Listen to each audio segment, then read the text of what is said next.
This is the Fantasy Football Unlimited podcast with your host, Kevin Murray. Welcome to the Fantasy Football Unlimited podcast. On this episode, we have a guest that has made a massive splash within the fantasy sports industry when it comes to injury analysis over the past few years. From the fantasy doctors, it's Dr. Jesse Morse. Welcome to the podcast, Doc. Thank you very much for having me.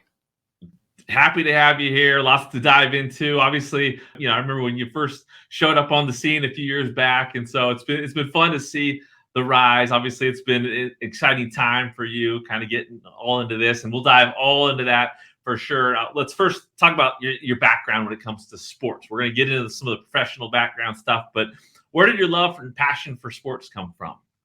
Yeah, so originally from Massachusetts, hence the Brady thing behind me. And I kind of got lucky. When I was growing up, I loved soccer. I loved baseball. I tried to play football, but I was tiny. I was kind of spoiled because you had Brady in their crazy run for eternity. My senior year of high school, sophomore or junior and senior year, I actually used to pour beer at the Patriot Stadium. So at halftime or a little after halftime, they would shut the beer off, and I get to watch the end of the game. So I kind of got spoiled in that regard. And then one of our family friends growing up was actually he used to close the security gate for the penalty box for the Bruins. He worked at the Garden. And then he also did some stuff with the Celtics. So I got to meet Larry Bird and Parrish and DJ when I was 5, these ginormous monsters, right? And I'm like this little, midget. And that was cool. And then, I came down to here in South Florida for undergrad. And then I kind of picked it up a little bit in college, but then I really picked it up more so in med school, which sounds kind of funny, but that was part of my escape. For sure. No, I can relate. I started my main home fantasy league when I was in chiropractic school. And so you need those distractions when you're heavily into your education. It was such a great bonding experience. I'm sure you had the same kind of thing. Everybody's so dedicated to the education, but you need distraction, right? Definitely.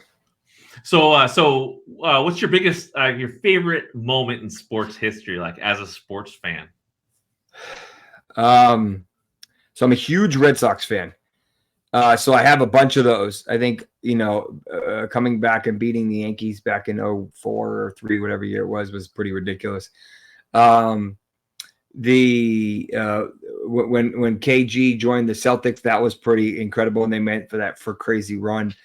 I think the one that is probably the craziest in my mind is the infamous 28-3 comeback. That one, I think I was in residency at the time. And I just remember there's no way it's not possible. But I just, for some reason, I had this inkling. I was like, I got to watch the rest of this game. I cannot turn this thing off. And sure enough, they ended up pulling off the impossible. So it's hard to pick one. I would probably say that one if I, just because of the significance of it. But I've been blessed and spoiled. I also went to FAU, so they had a very cool run last year and deep dive into the Final Four. So that was a cool recent thing because the rest of my teams have been struggling the past couple of years. Yeah, no, it's a unique experience to grow up as a Boston fan in sports. It's the time you did. Obviously, the run that New England had is it's unmatched, right? So yeah, cool experience. I'm glad you didn't bring up this one. I did wear this in your honor. Oh yeah, I see that. That was a play where they. If Beast Mode if Beast Mode just took the ball, that would have been it. That would have been it. I tell myself that he got it. I won't watch that game. So I in my memory, I wear this celebrating the Seahawks win. But no, I honestly the ones that get me, similar to that, the Giants. Yeah. Between the David stupid Tyree catch, when he caught. Oh my God. Yeah, Are you kidding me? How do you catch it on your helmet? Yeah, Like, yeah. It's unbelievable. And I'm sure, yeah. As a Boston fan, I can't. With Eli always has those facial, smirks, and he's known for his facial expressions. I can't imagine what those expressions do to a Boston fan, right? Like a New England Patriots fan when they see his face. Like, that's got to be hard. But at the same I feel time, like he was so mediocre until without those 2 wins, like he's like he would be like significantly worse. But because of those 2 wins, like he obviously became an icon per se. for sure, it'll be interesting when the Hall of Fame ballot, comes his way. Like, Yeah. I'm totally interested to see what the voters do with Eli Manning. But yeah, obviously, again, couple losses here and there, but obviously your run with the Patriots, pretty special. Oh yeah. Now, when did you first discover fantasy sports and fantasy football? So I played fantasy sports for probably about it's probably been about 20 years. I wouldn't say that long, maybe 15 years, somewhere around there. I did a lot of fantasy baseball when I was younger. Very time consuming. I love it. I've always been a baseball guy. Baseball and football are my two. I don't follow a whole lot of basketball. I don't really follow hockey at all. But football was always my jam. But I just love baseball. But the grind of the fantasy baseball season was just so much. I mean, it's pretty much 7 days a week, from late March until like September. Like, it's just eternity. So, and then eventually I kind of started knocking off my leagues for baseball. I think at one point I was at like 20 different leagues. And then I started picking up football leagues. And, over the past couple of years, the best ball has come in. So I do a little bit of that, but that's never been my thing per se. So now I get so busy during the season, it's hard for me to even keep up with my teams.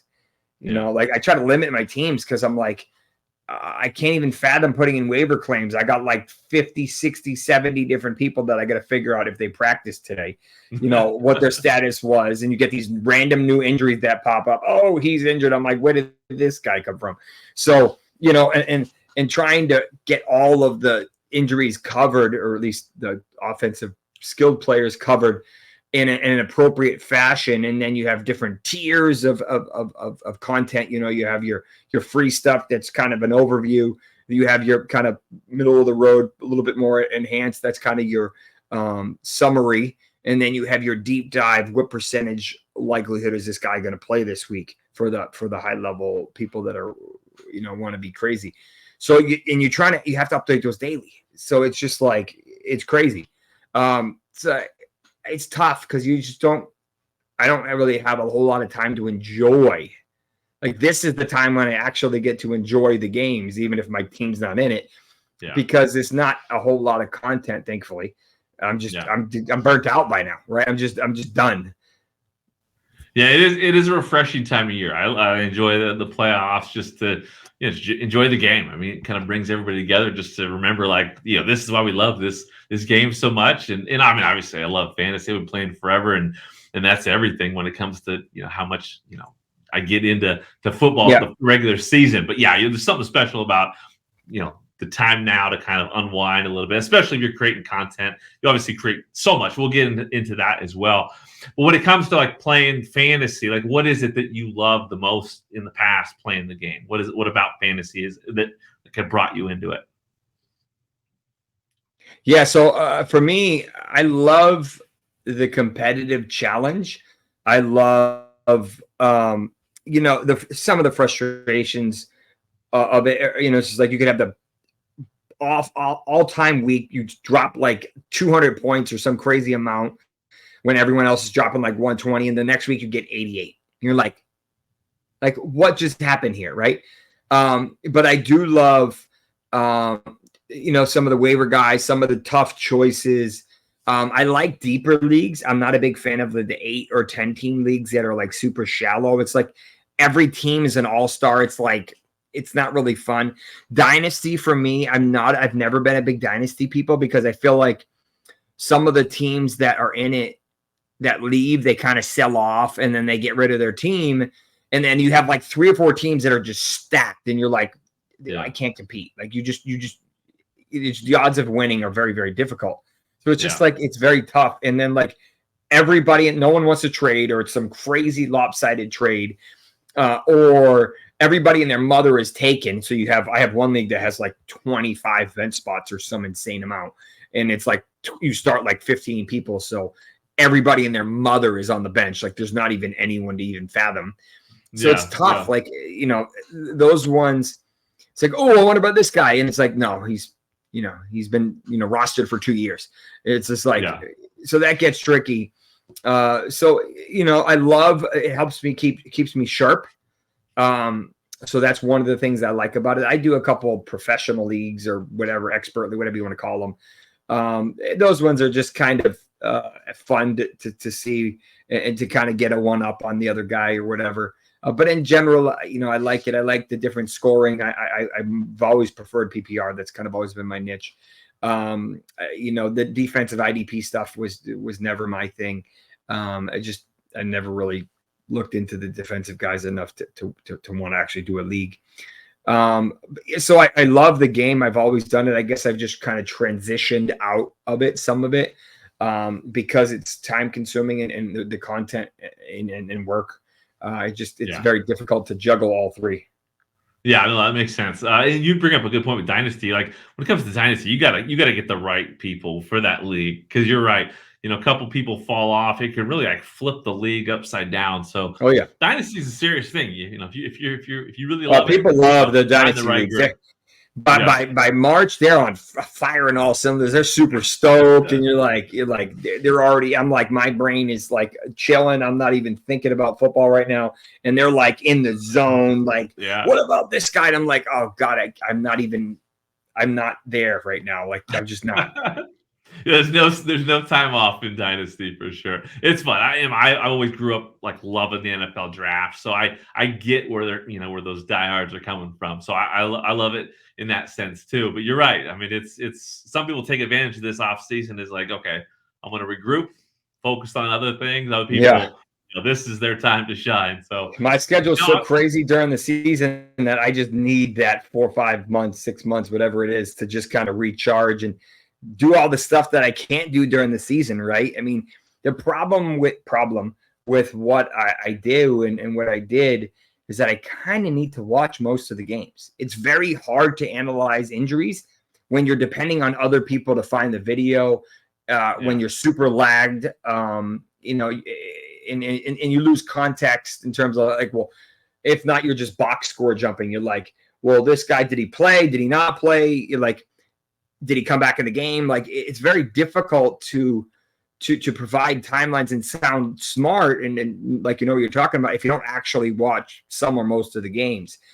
So I have the quad box on. I have following on my phone. I'm checking my bets. There's like 75 things going on. And I can't do that. It's so exhausting per se. I need the time. I need my time in the off season. It makes sense. I can imagine that you have to be very disciplined to be on top of the content that you're creating, for sure. Yeah. Now, professionally, let's talk about like you're obviously you were a Massachusetts guy, got your degree. Now you're down in Miami. Talk to me about your professional journey, like where you're at, what you're doing down there. Yeah. So I originally from Massachusetts, from Worcester. When I was 18, most people don't know this, but when I was 18, it was St. Patrick's Day, graduating high school. And we were going from one party to another. This was one of my crazy party days. And, we hit black ice, which you probably know of up there. And, we hit we hit a pole, and it was supposed to be like a L. And we went up, and instead of going to the left, we hit black ice and hit a telephone pole, and we did 7 flips. And I actually got ejected and broke my neck and my arm. You can probably see my scar. And fractured 4 vertebrae. I was a millimeter away from being paralyzed and a centimeter away from death. So I was basically C4 through 7, basically. So I was like, the cold not happening. Like, I can't tolerate cold at all. I wanted to go to Syracuse. I looked at some of the Ivies. And it was like, well, maybe we'll do Auburn, maybe we'll do like something in the Carolinas. And I was like, nope, I cannot handle anything that's relatively cold. So I ended up at FAU, which had a good medical program or pre-med at the time, and the weather was just stupid. And I was like, yeah, let's do it. So I ended up going there, kind of had a little too much fun, but we made it to med school, busted my butt in med school, finished up strong in Chicago. And at the same time, my last year, almost 2 years, I got my MBA because I realized medicine was kind of going more and more business, which it pretty much only is now. And we don't get any business training at all in pre-med and in residency or in med school. So I needed it. So that kind of helped. And then I ended up initially, I didn't know what I wanted to do. I thought I wanted to do internal medicine or maybe psychiatry, but then I realized it was crazy. There's no way I was doing that every day. And I realized, like, I love sports. I love, I don't want a surgeon's life. I don't want their schedule. I don't want that pressure. So I was like, you know what? I'm going to go family and sports. So there's only really three ways. There's PM&R sports, there's family sports. You can, in pediatrics, has its own subset, but that's just for kids. And then a little bit of ER and a little bit of internal medicine, but that's not very common. So I went to family. I went to Creighton in Omaha, fantastic family medicine program. But I designed my schedule or my residency for all electives that were orthopedic, pretty much, just different facets. The problem was there's no sports medicine program within like 300 miles. Like the closest was like 4 hours away or something like that in East Iowa. So I was like, you know what? I have to get exposure to sports medicine and from a fellowship perspective. So I ended up doing an away rotation all the way in Tampa, which is freaking far. And which was an amazing experience. I ended up getting to know and like the staff there, and eventually ended up matching there. And then I did a year there. Finished up my fellowship was crazy hours, like 7:30 to like 8:30 p.m. It was just bananas hours. Covered all of USF. I covered the Philadelphia Phillies AAA team is there. And their in major leagues team is there for spring training. The Toronto Blue Jays American headquarters is there. So the team doc, my fellowship director was the team doc there. So we covered them. And then we had a couple other affiliations at high school and stuff. So I was just head over heels, just completely swamped in sports. And then my first job out of fellowship was kind of in just north of West Palm Beach, like Jupiter, that kind of area. And it was for orthopedic practice, a lot of fractures, some concussions, a lot of injections and stuff. And then I realized, I don't like this form of medicine. It was just kind of like preparing people to get them to have surgery, or there was no like positive change in their life. A lot of cortisone injections and like just the insurance model was really wreaking havoc. And it's just like, you're seeing 25 a day. Oh, you need to see 30. Oh, you're only seeing 30. Now you see 35. I'm like, this is crazy. Like, you can't see patients in 7 minutes. Like, it's just insane. And then I would spend like 3 hours a day writing notes. I'm like, this is not medicine. Like, this is stupid. So, I was like, you know what? I need to find a place that I can practice the medicine I want to, that's not insurance based. I've always been a big city guy. I lived in Chicago. I lived in Tampa. I'm from the other side, different city in Massachusetts. So I wanted a big city, and I wanted to go south. Fort Lauderdale was an option, but I think Miami was a better fit. And then I joined my practice in mid 2000, crazy year. And then we've been rocking and rolling ever since. So what does your day-to-day now consist of when it comes to the types of care that you're providing? So my clinic is super unique. You would never find my clinic unless you were recommended or you search for it. We're called the Osteopathic Center. There's 1, 2, 3, 4. Well, the fourth campus is about to open. There's one in Knoxville and then the other 3 in Florida. I run the Miami one. We have 2 floors.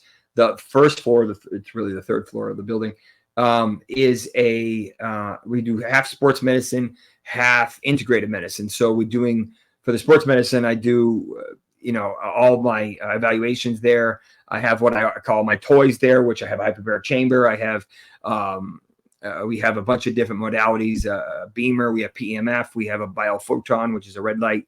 And then the other half of the clinic for downstairs that I oversee is at high level IVs. So I do a lot of heavy metal testing for, say, like heavy metal poisoning, mercury poisoning, that type of stuff, which is more common than you think.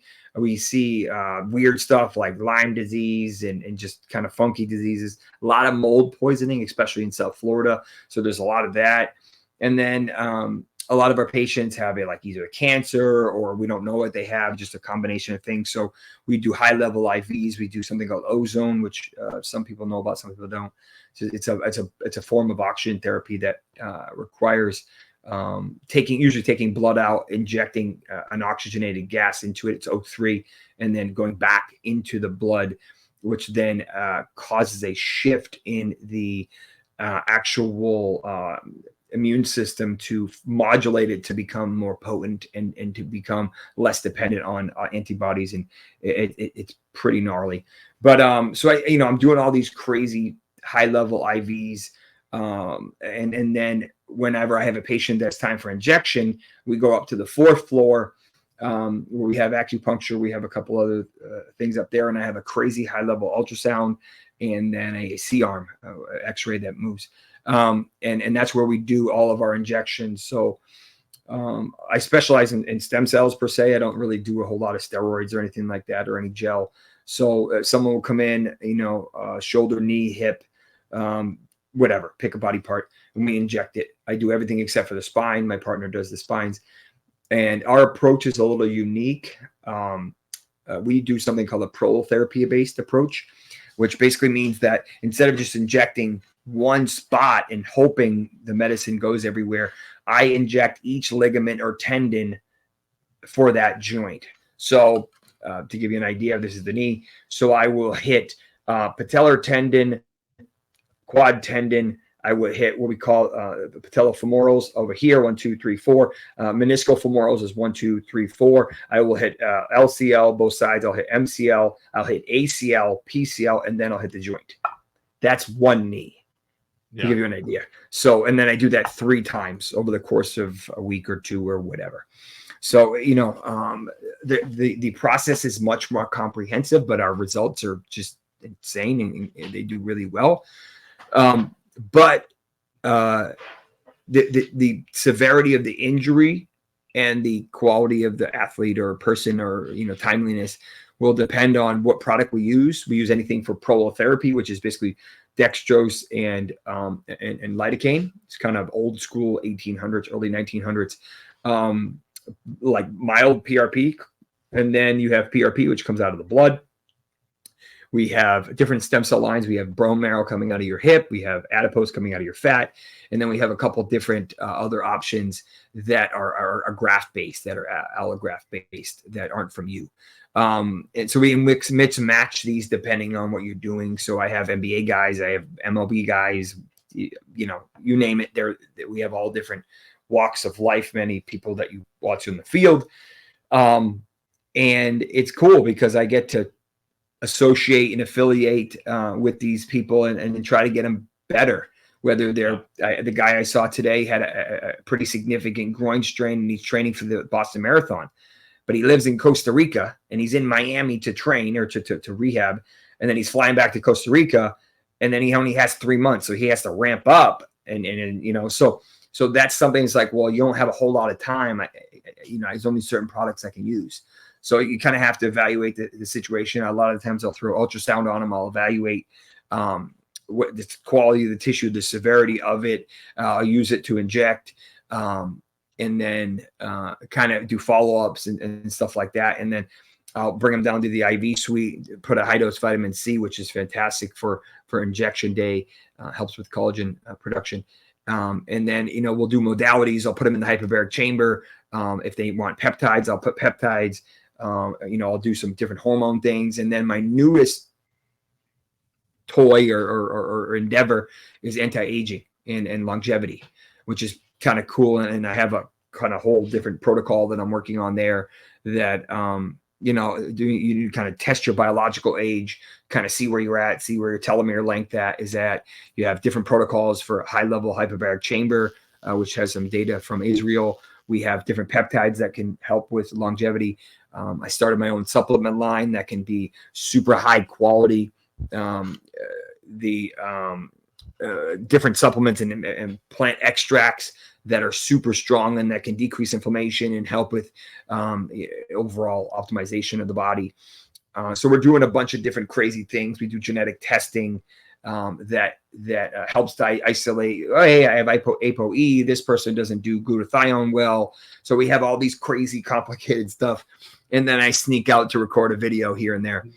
I love it so much. It sounds like such a phenomenal clinic. That integrative medicine approach. It's such a unique thing.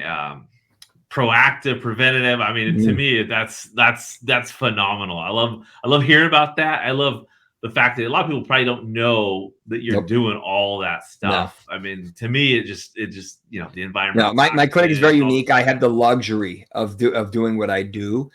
There's not many of us in the whole country. I mean, the funny thing is I went from 7 to 15-minute consults. I spend an hour to an hour and a half with each patient. It's amazing. I mean, I had one of the NBA guys in Friday? I think it was Friday. And I didn't have anybody after him. So his calf, he had a bad calf. So I probably took 2 hours or whatever. I don't remember how long it took, whatever it was. So I have that luxury, right? I have the luxury to be able to kind of spend. And then some days I'll go up to one of the rehab facilities and I'll go see some of the guys in their element. Last year, I think it was last year, might have been the year before, CeeDee Lamb was training, and then Jerry Jeudy was there, Alvin Kamara was there, Geno Smith trains there. So, and then I'll go to another one, Raheem Mostert was there, and Herbert and whoever else was there that day. And then I'll go up to this one, and you have, Tristan Casas and Jonathan Taylor and Frank Gore, senior and junior. And like you have Gronk trains there. So you have all these different hot spots. In South Florida, because I live within 45 minutes from all of these places.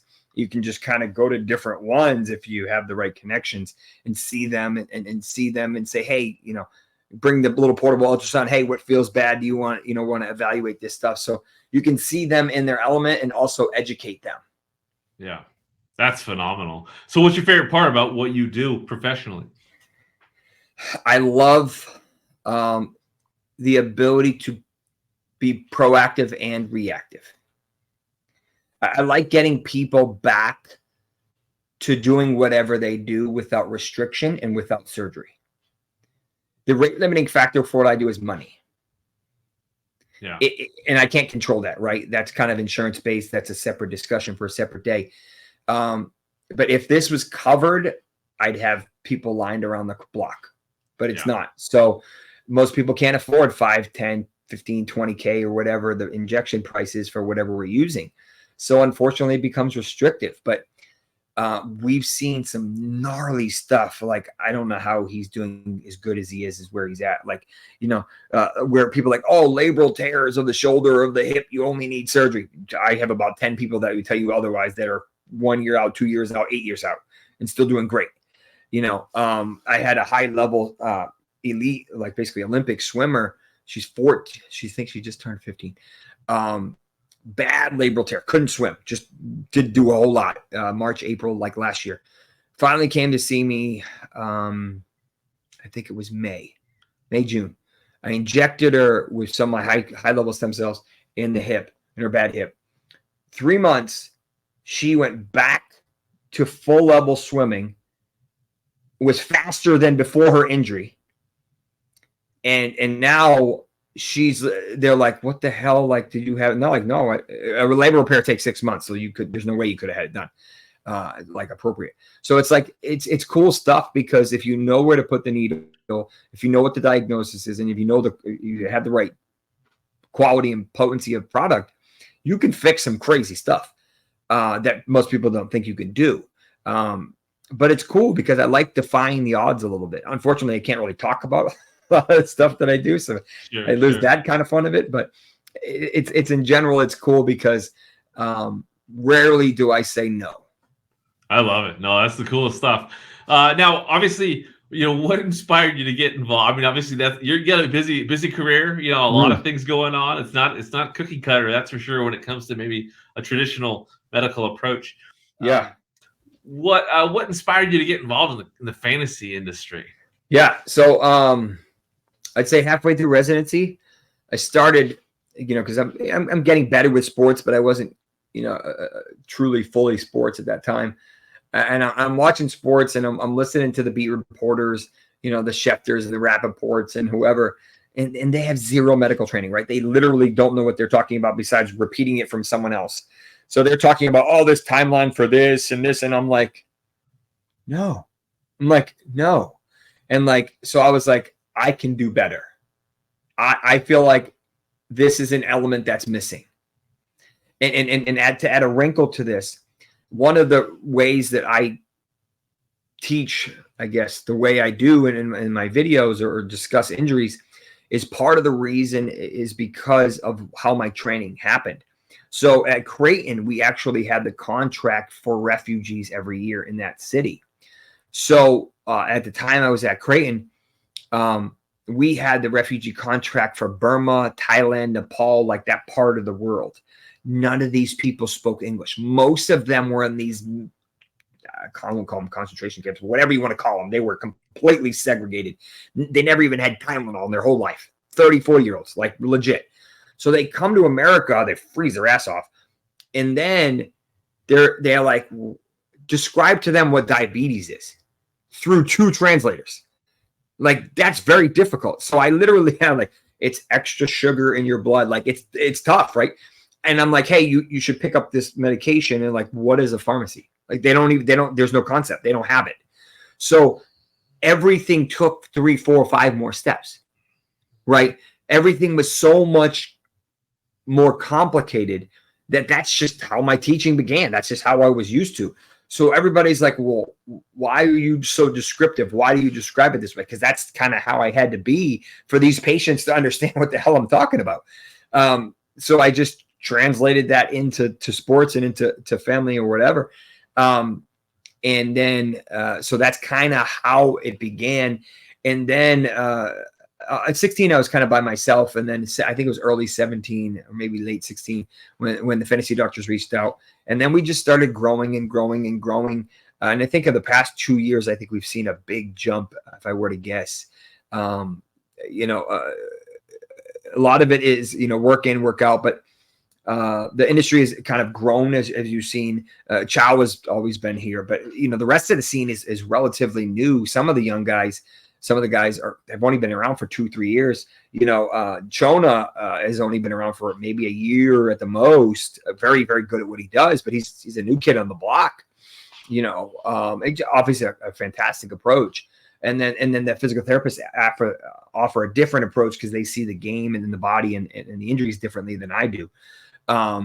So we offer our own kind of analysis, but the hard part is juggling your work life and your home life with the element of fantasy. And that it's like I use this analogy sometimes because it's kind of funny to me.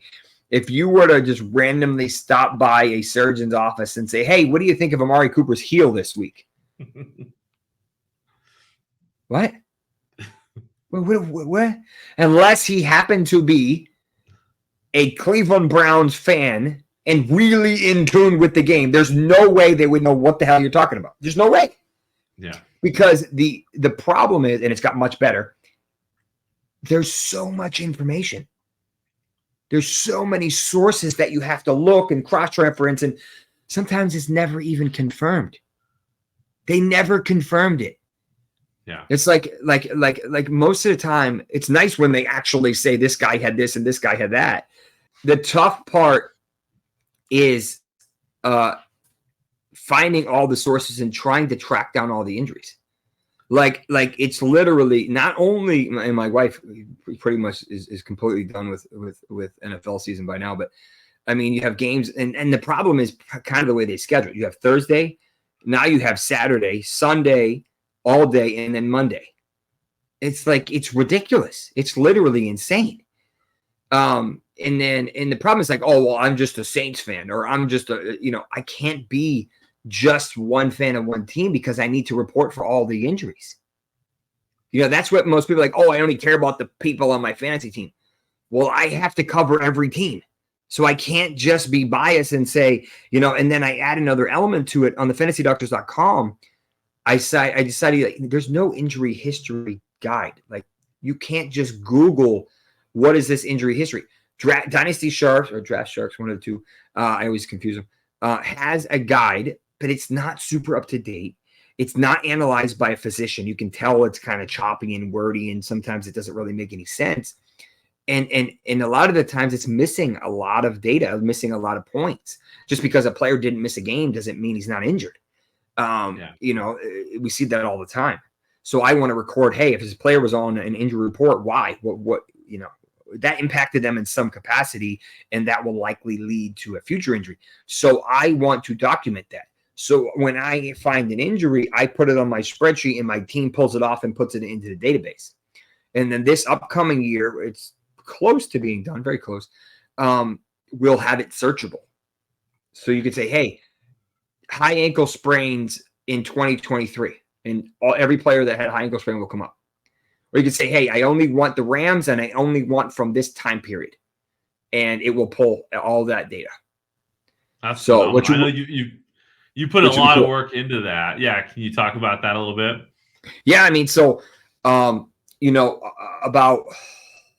2 years ago, 3 years, I don't know, every year is the same year at this point. In the off season, I was like, you know what? I don't know the injury histories of these guys.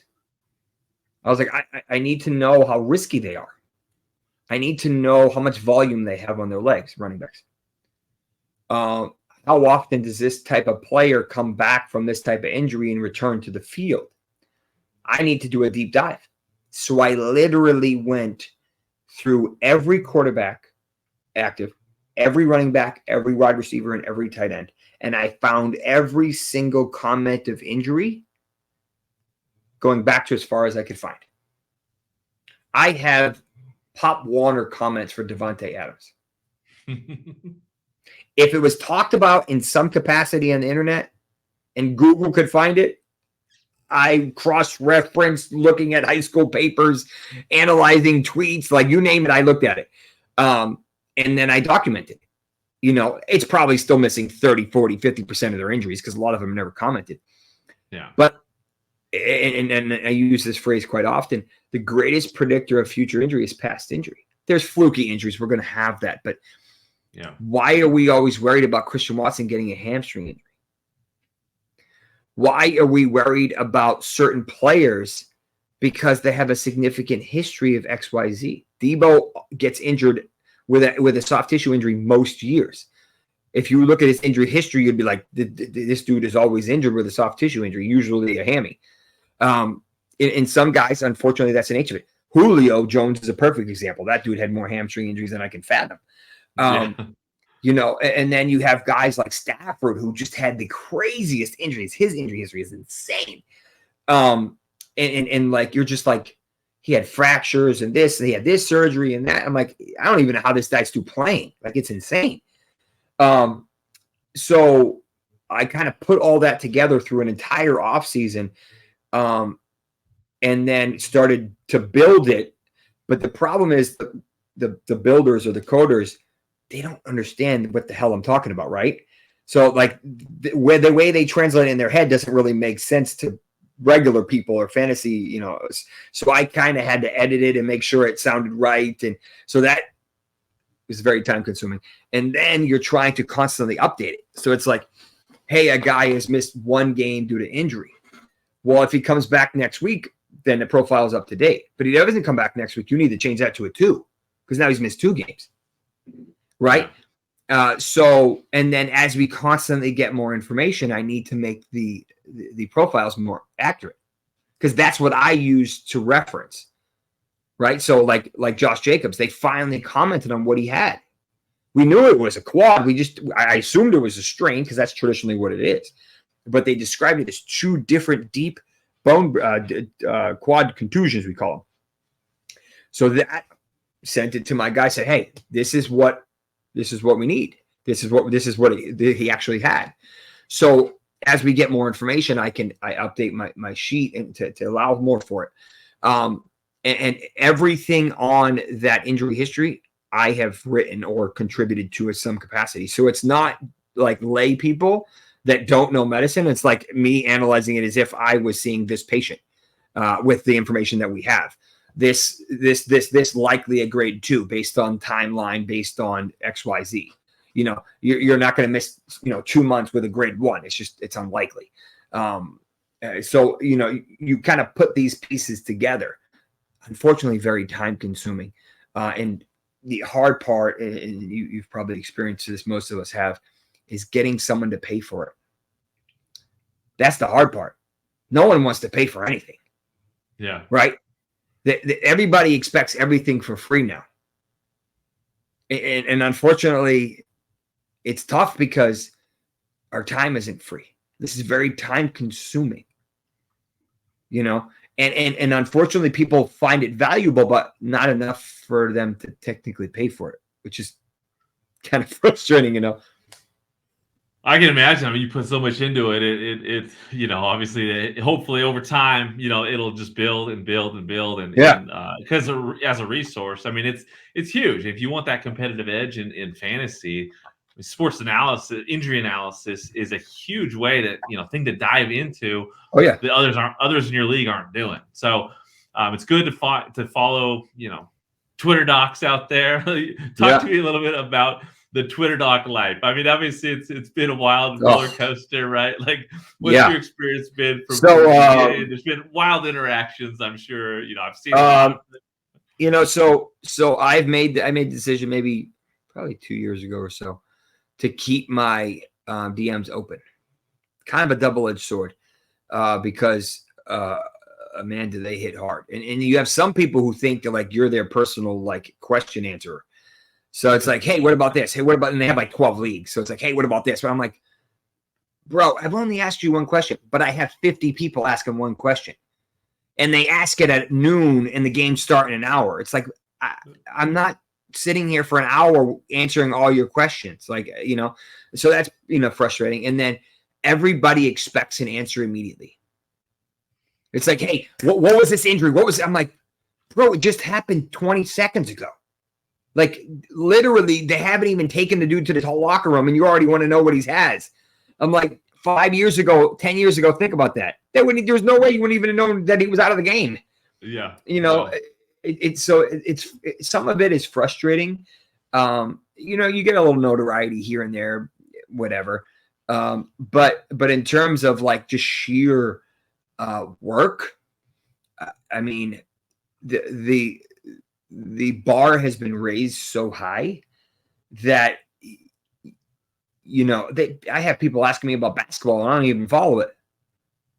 Yeah. And the problem is, this is just, I think, who I am, and my wife hates me for this because I feel like I have to do it. I try to answer pretty much everyone that responds to me. And that list gets kind of ridiculous. That could be 100, 200, 300 interactions a day, easily. And I know, I mean, I pretty much stick to Twitter at this point because I just can't keep track of all the other ones. You just spread yourself so thin. But the good news is that at the same time, a lot of these people help me stay up to date. They'll tag me in this video, or they'll ask me this, or they'll say, hey, what about this? And I'm like, I didn't even know he was injured, and then I look, I'm like, oh, okay, yeah, he was. So they keep me on my toes, which kind of helps. You have your haters and your keyboard warriors, as I like to call them. And then you have your other people that are just kind of rain on you a parade or be like, you were wrong about this guy on this week. I'm like, bro, I literally answer hundreds of questions. We have access to the same information. We just have a different lens, right? So it's like, am I going to get everything right? No, of course not. I'm literally trying to predict whether or not someone clears a concussion in 2 days. He doesn't even know if he's going to clear a concussion in 2 days. How the hell do you think I can do it? Like, I identify patterns. But very weird things happen. The Michael Pittman situation from a couple of weeks ago. he was cleared and then he wasn't, right? So like, and then we have things that pop up on a Wednesday and you're like, uh-oh. And then the next day he's out of his boot and he's fine. It's like, what? So it's like, it's hard because you're not evaluating these players. You don't know the severity of it. You know, you learn some of the things about teams, like the Packers are notoriously conservative.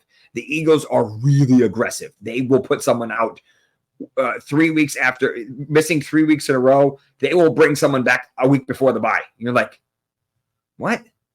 That they'll do it. That's just who they are. So, you know, you have these different things. And then I know that some of the things, because of what I do in work, I know what some of these guys have access to and what they do and how they do, you know, some of this.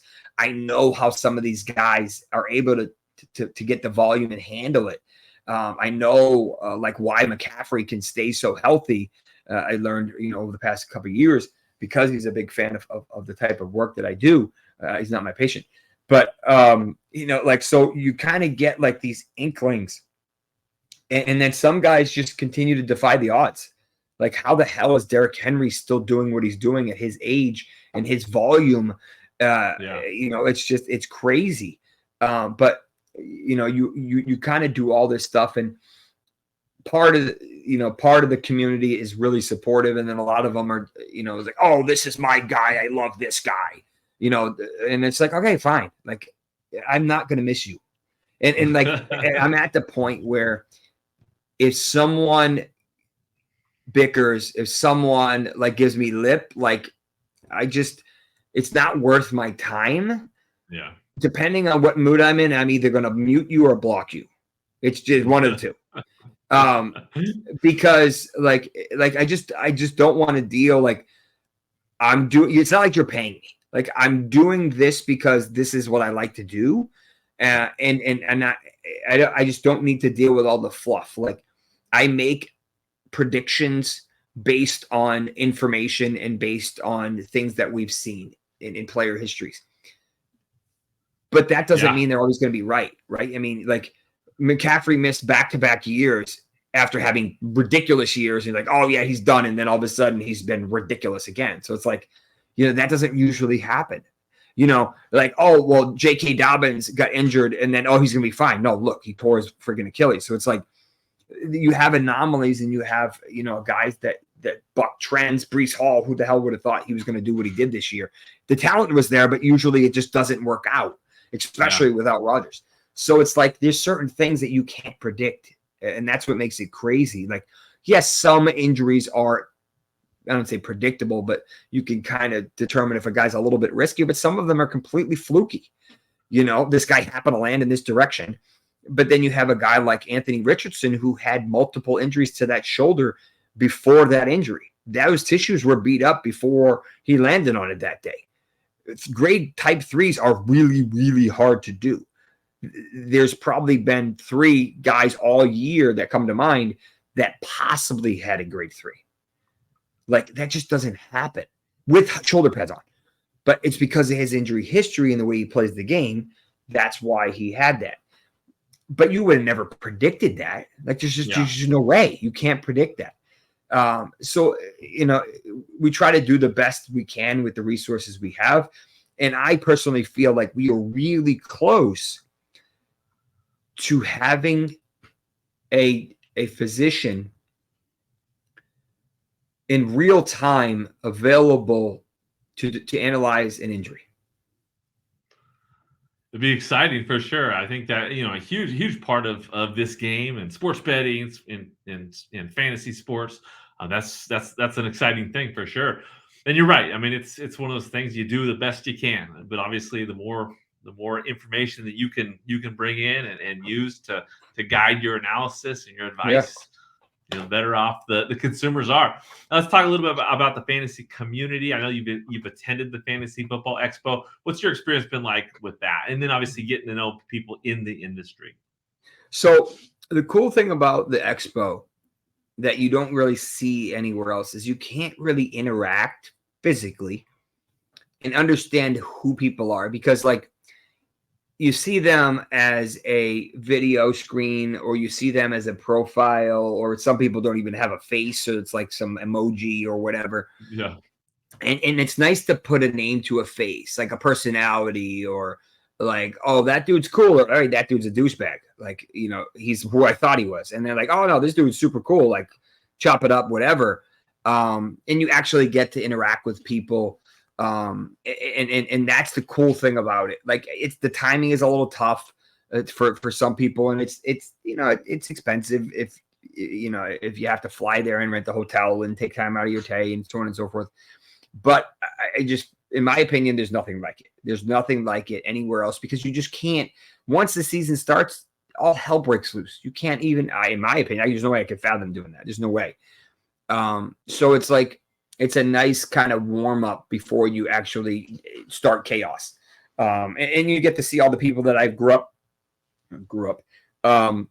following and listening to and learning from, and analyzing is like, and a lot of these guys see the game differently than I do. Some guys are stat guys. Some guys are video guys. Some guys are more dynasty kind of following prospects. And like, so we all look at the game a little bit differently.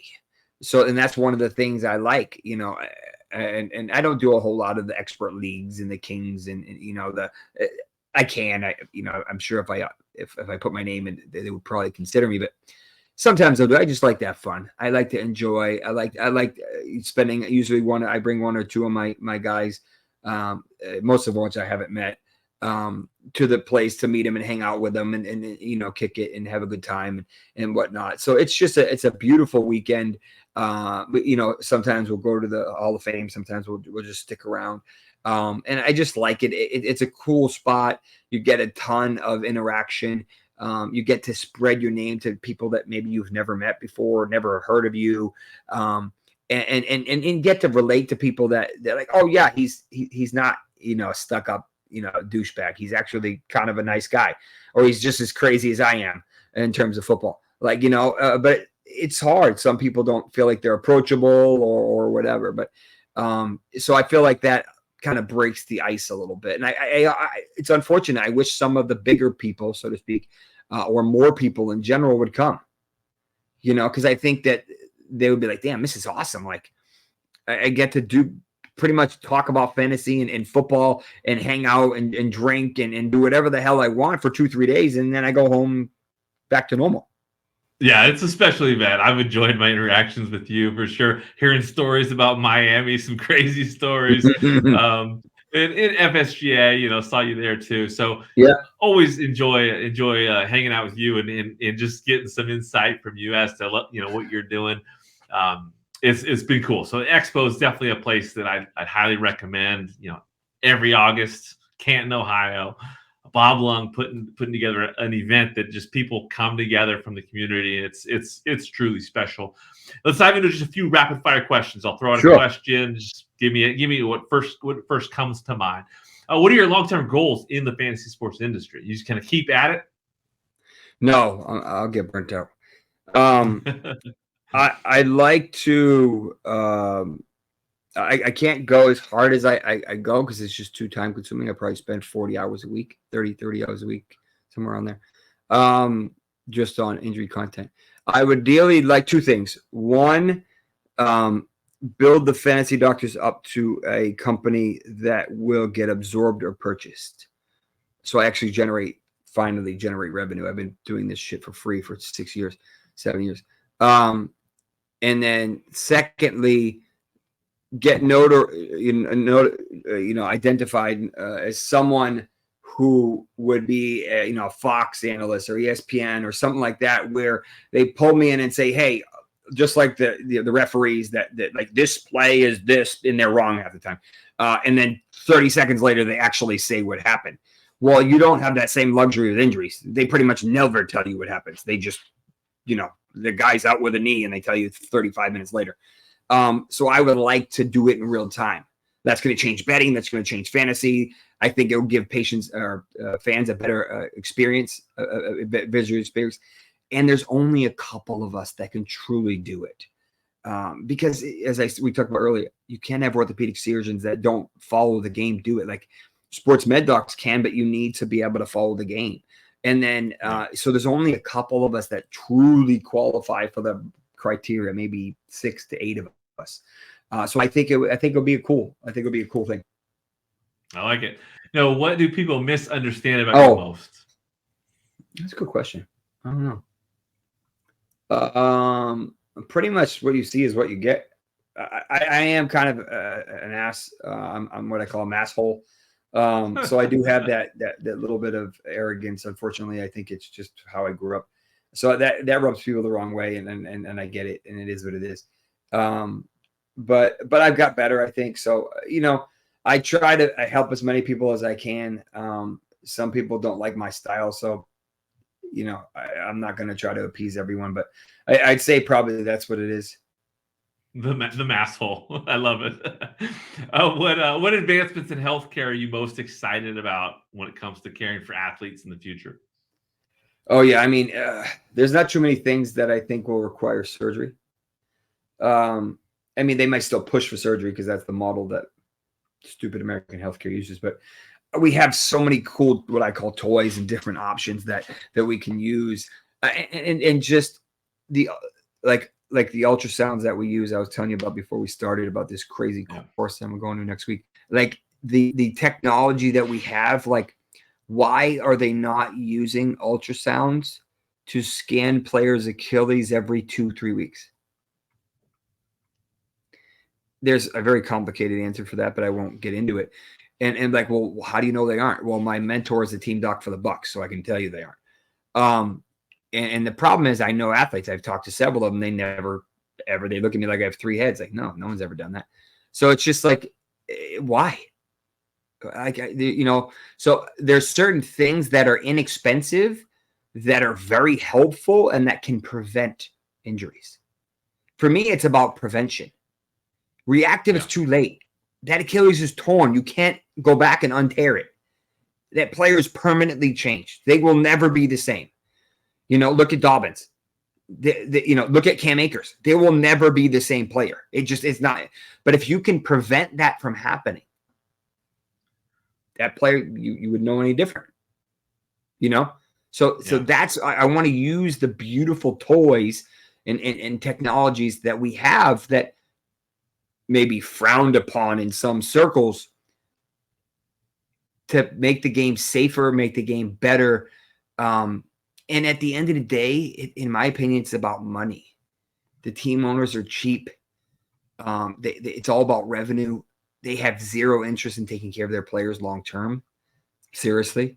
They're not even going to be on my team in 3 years. Why would I worry about their health in 3 years? Which is sad, but true. The players have to be advocates for themselves, and I try to be an advocate for them. Yeah, and I was going to ask you earlier, like when it comes to teams, I mean, most people probably just assume medical care is kind of the same throughout. Organizations are different, right? Oh, Some my are God. super into, preventative, proactive ways. I know Yes. the Seahawks are super innovative when it comes to stuff or nutrition. Some probably are just clueless about nutrition. I remember I saw a Titans DB maybe 3 years ago, the year that Julio was there, whatever year that was. And he came to me. It was late July, early August, I think. I don't remember exactly. It was somewhere around there. And he just strained his hamstring.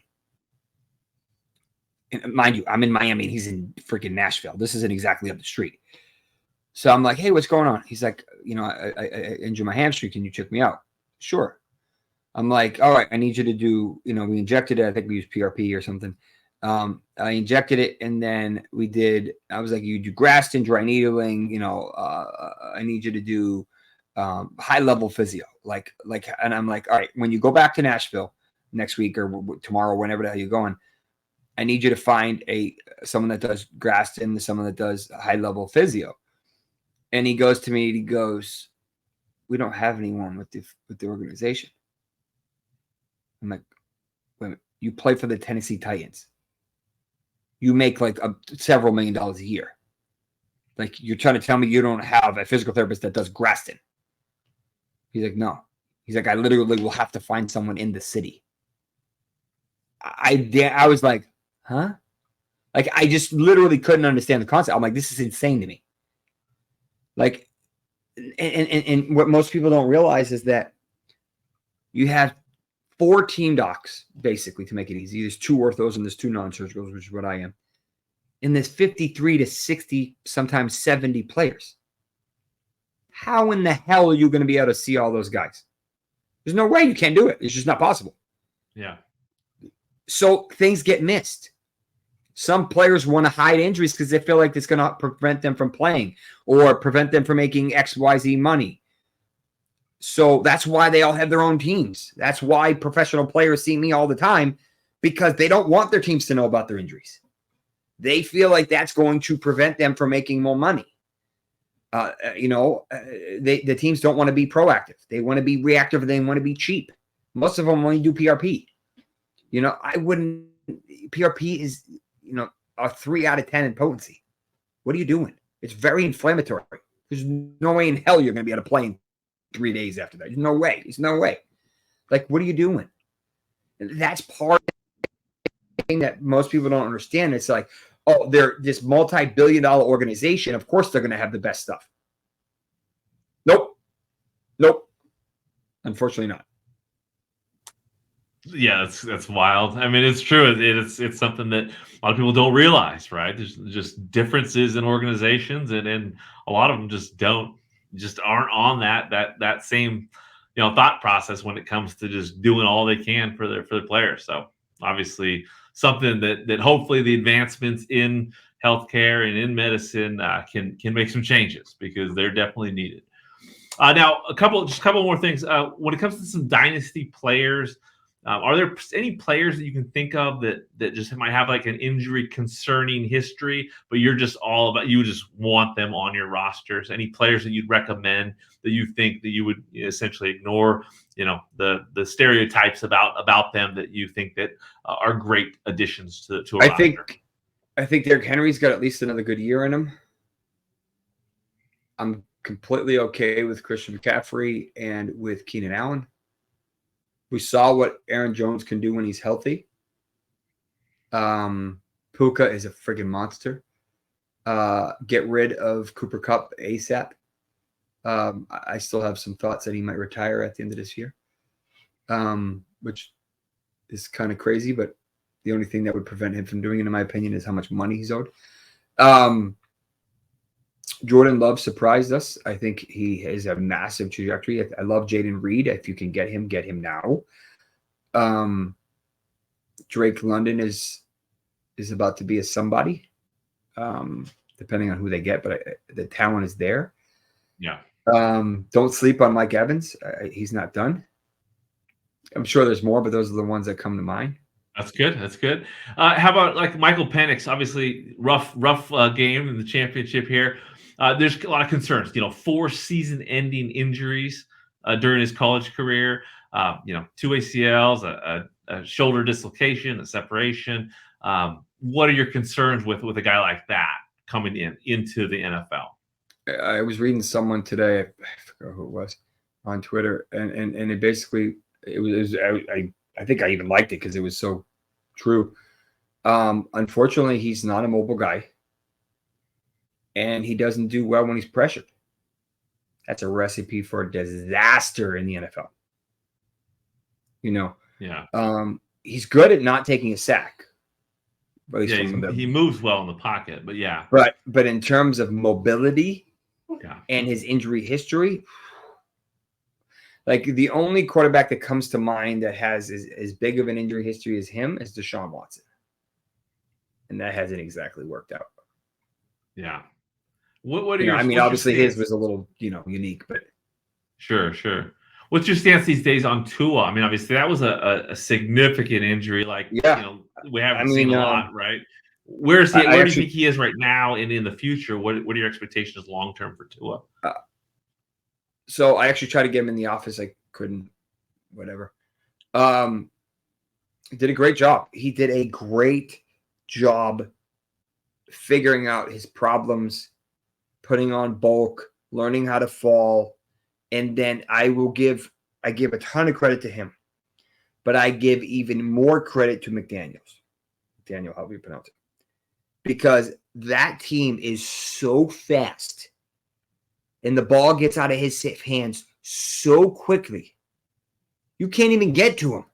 Yeah. Don't worry about sacking him. The ball's going to be out of his hands before you even get to him. So like all these options and routes, in my opinion, it's a nightmare to defend. That's because you can't risk Tua getting hurt. Yeah. If he doesn't get hit, there's a good chance he's not going to get hurt. He's not the most mobile guy, so he's not going to go anywhere. Yeah. There was a point in time after he dislocated his hip, which is an insane injury, that I thought he would never play a game ever. Yeah. They moved mountains to fix that hip. They flew him from Alabama to Houston to have the top orthopedic hip and ankle or hip trauma specialist fix his hip. They moved mountains for him, and it panned out. It worked out, surprisingly, but it worked out.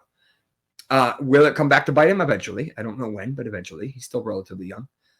But you saw kind of his peak season this year. And what? Did he finish even in the top 8?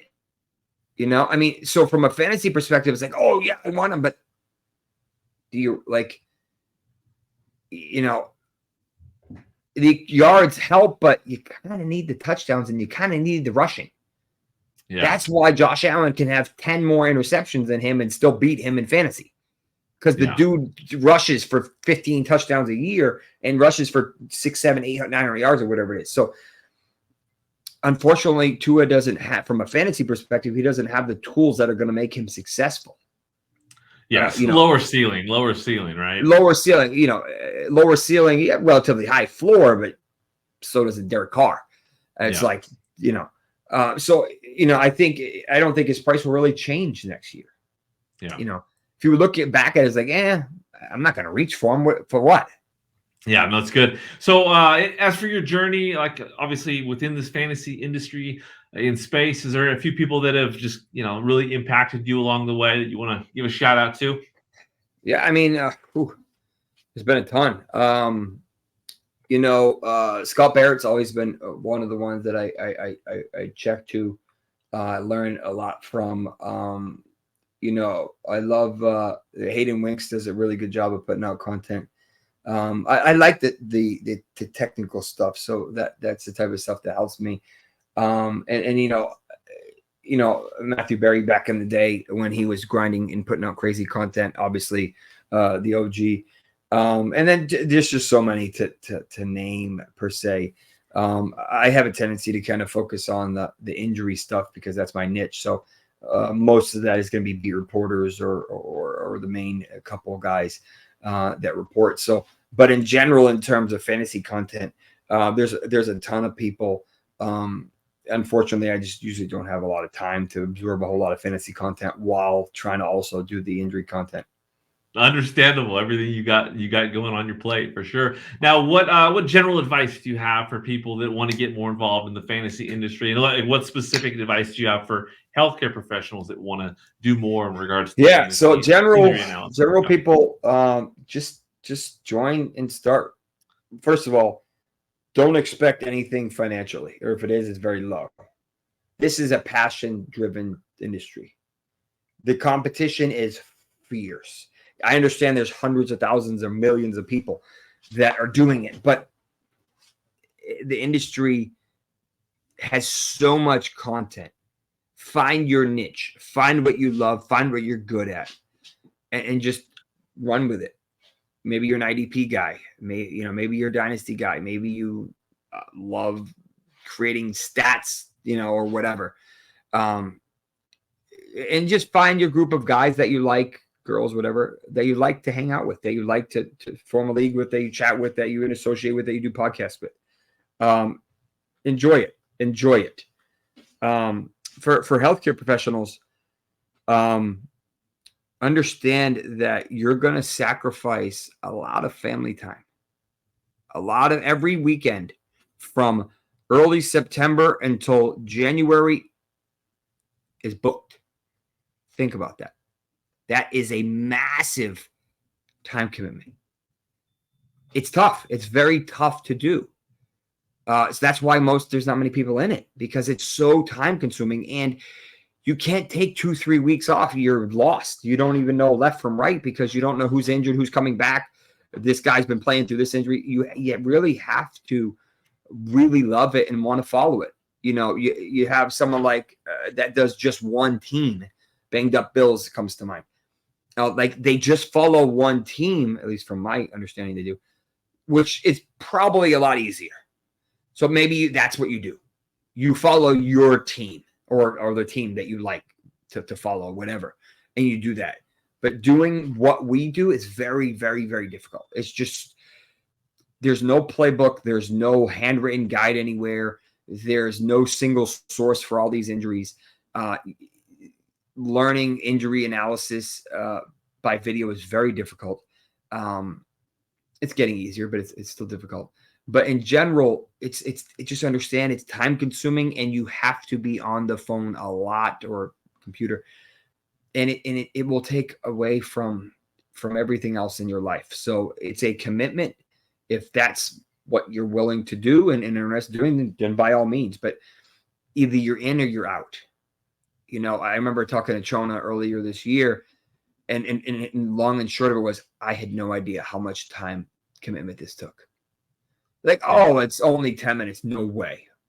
I probably spend 2 hours a day looking at injuries every day.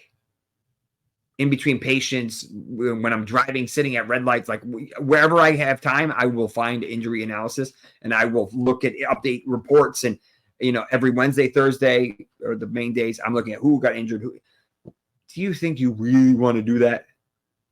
I'm following this beat reporter, cross-referencing this, looking at this guy's injury history. Like, really? Like, it's crazy. So if you're willing to do everything I just described, welcome. We're happy to have you. But if you're not, just enjoy the games. Enjoy betting, enjoy fantasy, enjoy your team, whatever. And just understand that you're probably not going to make any money off it at all. You're probably going to spend money. Yeah, that's great advice. Obviously, it's true. It's truth, right? Obviously, sometimes truth is hard to swallow, but it's true. I mean, tons of dedication, tons of passion for it. I commend you for all that you've done. It's been fun to see, everything you've done over the years. Is there anything you want to say or share before we close things out here today? Yeah, I mean, thank you for all the support. We've been grinding, and we have the injury draft guide, the rookie draft guide coming out about April or right before the draft. We have the big draft guide coming out that kind of gives you an idea of all the injuries and stuff. And then the grind is real. Just tag along, watch the videos, read the threads, check out the fantasydoctors.com. And we appreciate your support. And, if somebody that wants to buy a company, let me know. I love it. So where can they find you? The easiest way is Twitter at Dr. Jesse Morse. I have Instagram, I have TikTok and all the other stuff, but Twitter is my primary. I love it. There we go. Thank you so much for joining me on this episode, Doc. It was an absolute pleasure. Can't wait to see what's ahead for you in 2024, my man. Thank you very much. We'll see you soon. Thank you for listening to the Fantasy Football Unlimited podcast. Until next time, be sure to follow and subscribe to all of FFU's social media accounts for daily content.